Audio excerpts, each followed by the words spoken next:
प्रिय शिक्षार्थियों, नैतिक शिक्षा की इस कक्षा में आप सबका स्वागत है। आज हम नैतिक शिक्षा के अंतर्गत आने वाले पाठ 9 जिसका कि नाम है डीएवी गान के बारे में पढ़ेंगे। डीएवी गान में एक कामना की गई है कि महर्षि दयानंद का यह स्मारक जो कि महात्मा हंसराज जी द्वारा सेवित है, यह हमेशा सदा सदा प्रगतिशील रहे। डीएवी अर्थात दयानंद एंग्लो वैदिक प्रबंधकर्त्री समिति, जो भारतीय संस्कृति का प्रचार प्रसार कर रही है, वह हमेशा प्रगति करती रहे, यही कामना इस गान में की हुई है। आप विद्यालय में इस गान को गाते भी हैं। आज हम इसका शाब्दिक अर्थ भी पढ़ेंगे। अविरल निर्मल सलिल सदय ज्ञान प्रदायिनी ज्योतिर्मय हो चहुं दिशि उद्घोष अभय डीएवी जय जय। तो यहाँ पर डीएवी अर्थात दयानंद एंग्लो वैदिक प्रबंधक समिति की सदा जय हो। डीएवी जय जय का यह अर्थ है कि इस प्रबंधक समिति की हमेशा जय हो, अर्थात यह प्रबंधक समिति हमेशा प्रगतिशील रहे। अविरल, अविरल होता है निरंतर, लगातार, जो रुके ना। निर्मल, बिल्कुल स्वच्छ, साफ, पवित्र, शुद्ध। सलिल कहते हैं जल को, पानी को। सदै, दयावान, दया सहित। ज्ञान प्रदायिनी, ज्ञान प्रदान करने वाली, ज्ञान बांटने वाली। ज्योतिर्मय, ज्योतियुक्त, प्रकाशमय। अब ज्योति कैसी होती है? प्रकाशवान होती है। तो ज्योतिर्मय माने जो प्रकाशमय हो चहुं दिशि उद्घोष अभय, चारों दिशाओं में अभय उद्घोष हो। उद्घोष माने ध्वनि, जय जयकार हो। किसकी? डीएवी की। चारों दिशाओं में कैसा अभय उद्घोष होना चाहिए? कैसी अभय निर्भीक ध्वनि होनी चाहिए? कैसी ध्वनि होनी चाहिए? डीएवी जय जय, यह ध्वनि होनी चाहिए। अभी जो आपने ये शब्द पढ़े, अविरल, निर्मल, सलिल, सदय, ज्ञान प्रदायिनी और ज्योतिर्मय, ये सारे डीएवी के लिए विशेषण प्रयुक्त किए गए हैं कि डीएवी की जो संस्था है ये कैसी है? अविरल है, अर्थात निरंतर, लगातार पवित्र जलधारा की भांति प्रवाहित हो रही है। अविरल है, ना रुकने वाली है। निर्मल है, साफ है। ठीक है, जैसे कि जलधारा। सलिल होता है जल, पानी। सदय, दयावान और ज्ञान प्रदान करने वाली, प्रकाशमय। ये सारे विशेषण हैं। आप इनके वर्ड टू वर्ड मीनिंग्स लिख लें, पेपर में आपसे पूछे जाएंगे ये कि ज्योतिर्मय शब्द का क्या अर्थ होता है। ज्योतिर्मय माने प्रकाशवान, प्रकाश वाली, प्रकाशमय। प्रदायिनी, देने वाली, ज्ञान देने वाली। सदय, दयावान, दया सहित। सलिल, जल। निर्मल, स्वच्छ, पवित्र, शुद्ध, साफ। अविरल, जो कभी ना रुके, निरंतर, लगातार। डीएवी गान में लेखक आगे लिखता है, प्रबल प्रवाहमयी नित नूतन जीवन दायिनी सदा सनातन वेद प्रणीता परम पुनीता यह धारा अक्षय डीएवी जय जय।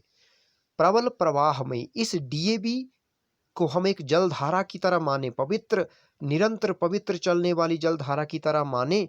तो ये कैसी है जलधारा? प्रबल प्रवाहमयी, जिसका प्रवाह जो है, जिसका जो वेग है, प्रवाहमयी बहने वाली, जिसका जो बहाव है कैसा है? प्रबल है, शक्तिशाली है, माने उसे रोक पाना असंभव है। प्रबल माने अत्यधिक बलशाली। प्रवाहमयी, प्रवाह कहते हैं बहने को, मई शब्द यहाँ जोड़ा गया। प्रवाहमयी अर्थात बहने वाली, शक्तिशाली प्रवाह वाली, ताकतवर प्रवाह वाली, अर्थात जिसका वेग कैसा है, बहने की गति कैसी है। जिस जलधारा की, जलधारा की बहने की गति जो है वो अत्यधिक बलशाली है। प्रबल प्रवाहमयी, जिसका प्रवाह जो है प्रबल है।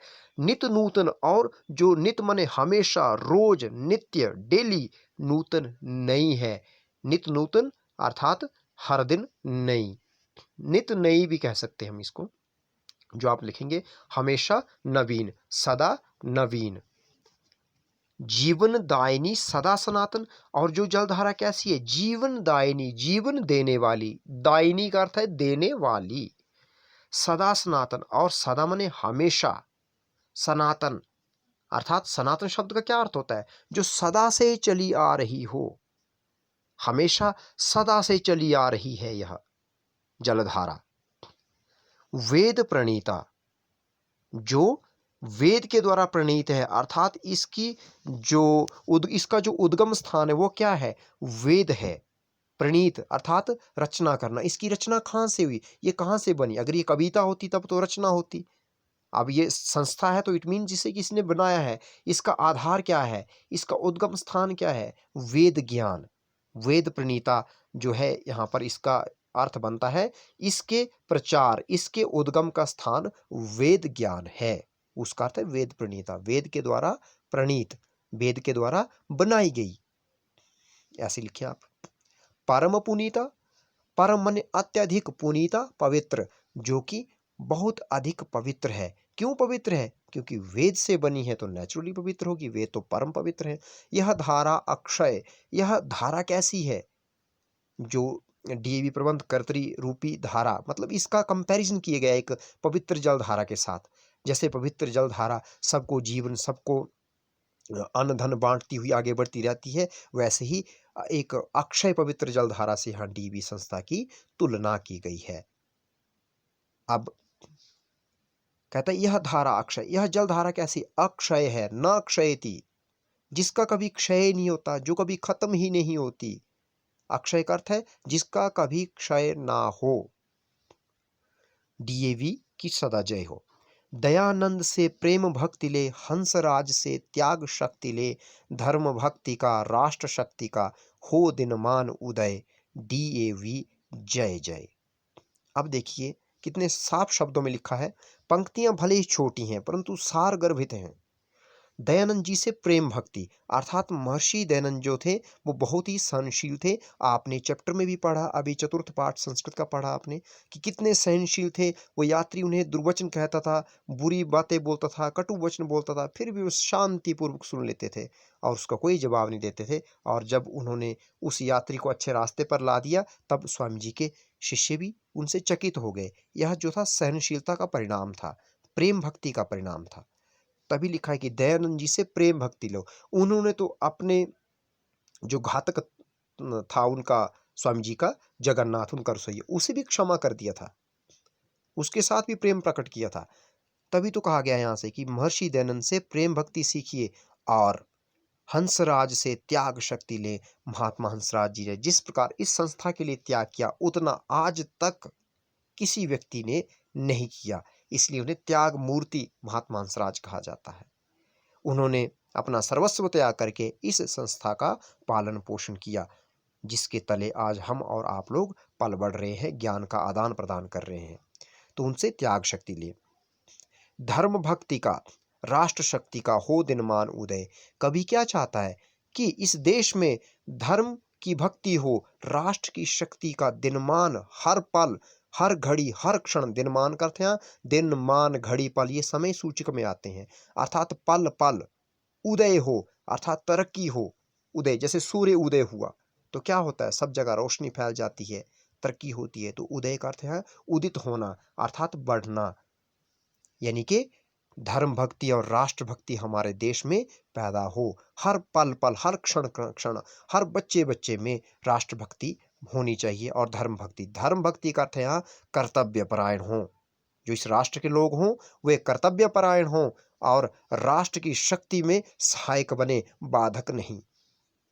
आगे लिखता है सुख समृद्धि इसकी लहरें। अब कहता है कि ये जलधारा है तो लहरें भी उठती हैं इसमें। कैसी लहरें उठती हैं? सुख समृद्धि रूपी, जिससे ऐसी लहरें हैं जो नुकसान नहीं करती, सुख और समृद्धि देती हैं। समृद्धि का अर्थ है यहाँ प्रॉस्पेरिटी, समृद्ध करना, ऐश्वर्यशाली बनाना। प्रेम शांति इसके तट ठहरे। और इसके तट के किनारे क्या होता है? इसके तट के किनारे जैसे नदी नालों के तट के किनारे रेत बजरी इत्यादि इकट्ठा होती ना, सैंड जिसको हम कहते हैं। तो यहाँ पर कहता है कि इसके किनारों पर पत्थर के टुकड़े नहीं हैं, इसके किनारों पर क्या है? प्रेम और शांति। इसके किनारों पर, एक किनारे पर प्रेम है, दूसरे किनारे पर शांति, अर्थात इसकी लहरें इतनी प्रबल प्रवाहमयी हैं कि इसके तट पर सुख, समृद्धि और प्रेम, शांति ही हमेशा रहती हैं। सघन शांतिमय, और शांति भी कैसी है? सघन, अर्थात अत्यधिक घनी, जो कभी मिट ना सके, ऐसी शांतिमय, शांति वाली। शांतिमय का अर्थ है शांति वाली, शांति युक्त। हम ऐसे लिख सकते हैं, जब आप लिखेंगे लिखें शांति युक्त। शांतिमय का अर्थ है शांति युक्त। जैसे प्रवाहमयी था, प्रवाह युक्त, बहाव युक्त, वैसे ही शांति युक्त। सघन, अत्यधिक घनी। सघन, स शब्द जुड़ा है यहाँ पे, घना माने घने अर्थ में। अत्यधिक घनी इसकी शांति, अर्थात उसे मिटा पाना असंभव है।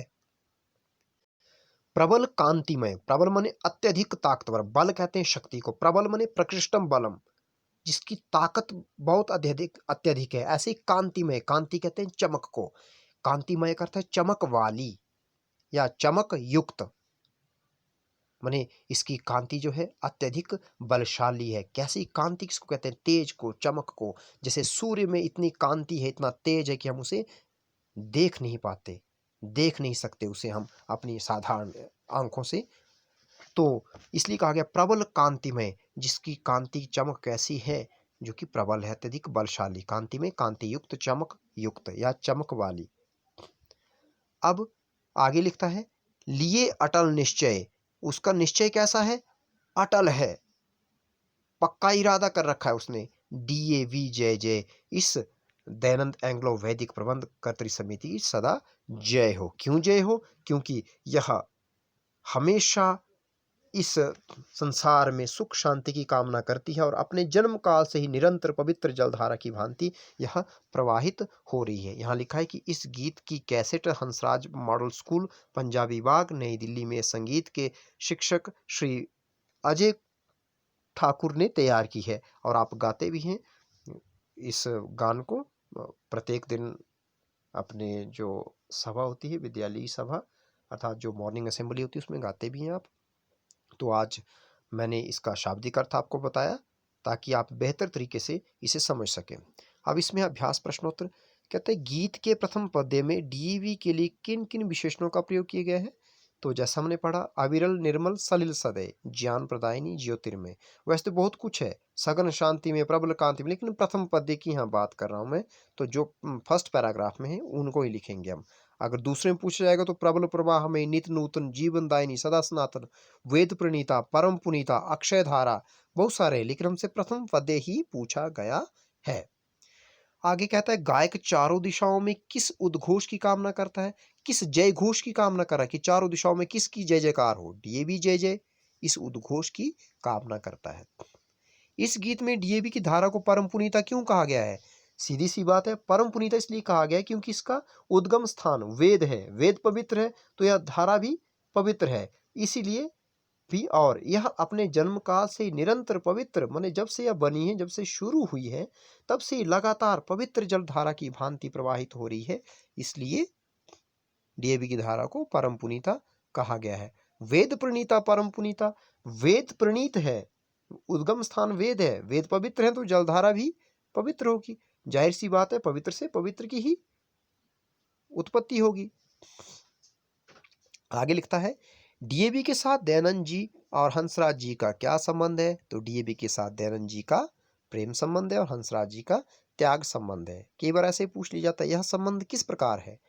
तो आप लिखेंगे कि महर्षि दयानंद जी ने महर्षि दयानंद जी के देहावसान के बाद उनके आदर्शों को बनाए रखने के लिए, उनके आदर्शों को एक जीवंत रूप देने के लिए ही इस संस्था का आविर्भाव हुआ, या संस्था उत्पन्न हुई, या संस्था बनाई गई। तो दयानंद जी का प्रेम संबंध हुआ और इस संस्था को पालन पोषण किया महात्मा हंसराज जी ने। उन्होंने इसे 25 वर्षों तक चलाया, लगभग उस समय चलाया उन्होंने, और इसके लिए उन्होंने अपना सर्वस्व त्याग दिया, इसलिए उनका त्याग संबंध है और दयानंद जी का प्रेम संबंध है। दयानंद जी के विचारों को आगे लेकर के चलती है यह संस्था, तो उनका प्रेम संबंध हुआ। और इनका पालन पोषण किया, इस संस्था को जिसने शुरू किया, चलाया, बहुत सारे लोग थे उसमें, परंतु महात्मा हंसराज जी ने अपना सर्वस्व त्याग करके इस संस्था का पालन पोषण किया, तो उनका इसके साथ त्याग संबंध हुआ। उन्होंने इसके लिए अपना सब कुछ त्याग दिया, सिर्फ संस्था का पालन पोषण किया, तो इस प्रकार उनका त्याग संबंध है। गायक कैसे दिनमान का उदय चाहता है? गायक धर्म भक्ति और राष्ट्र शक्ति रूपी दिनमान का उदय चाहता है कि हमारा दिन कैसा गुजरे, हर दिन धर्म भक्ति रूपी हो और राष्ट्र शक्ति रूपी हो, ऐसा गायक चाहता है कि यहाँ के जो लोग हैं वे कैसे हों, कर्तव्य निष्ठ हों, कर्तव्य परायण हों और राष्ट्र की शक्ति संवर्धन में अपना सहयोग दें। ऐसा हमारा प्रत्येक दिन होना चाहिए। अब कहता है इस गीतिका को सस्वर कंठस्थ करें। सस्वर माने स्वर सहित कंठस्थ करें, अर्थात इसको आप कंठस्थ, कंठ में स्थित, अर्थात जब पूछा जाए तब आप इसको बोलने लग पड़ें, यानी कि आप याद करें। कंठस्थ का अर्थ होता है आप इसको लर्न करें, औरली आपको याद होनी चाहिए, जो कि आपको याद भी है, और जिन्हें नहीं है बार बार इसका अभ्यास करें। इति ओम शम।